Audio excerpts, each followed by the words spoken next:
મારું ગામ જરવલા. મારા છોકરા 40 વર્ષથી આણંદમાં રહેતા હતા, એટલે મારા છોકરા 2 ઓફ થઈ ગયા. એમની વહુ છે, પણ હું આશ્રમમાં આવી. મને આશ્રમમાં સારું ફાવે. બાપુ મને દીકરાની માની ઘોડે મને હાચવે છે.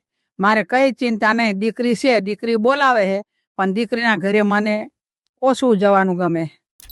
અને બસ બાપુ તો મારો છોકરો જ છે. હું એની માં હું. બાપુ મને માની ઘોડી રાખે. મને અહીં બધું મળી રહે, ખાવા પીવા કપડા બધું. એમ નહીં મને આ વસ્તુ નહીં મળતી. મારે અહીંયા 10 મહિના થયા. 11મા મહિના. હા, મને બહુ જ ફાવે છે. આ ઘર કરતા અહીં સારું ફાવે છે. દરવાળા પર મળવા મળવા. હા, મારી નાની વહુ આવે, મારી છોરીઓ આવે જમૈયા મળવા. મોટા છોકરાની વહુ ને છોકરા નહીં આવતા. બધો છોકરો છે. હા, મોટા છોકરાનો છોકરો છે, પછી એ નહીં આવતો. 25 વર્ષનો હે. ફોન કરું પણ ફોન ઉપાડતો નથી. તમે એમને શું કહેવડા માંગશો? આ વિડીયો જશે.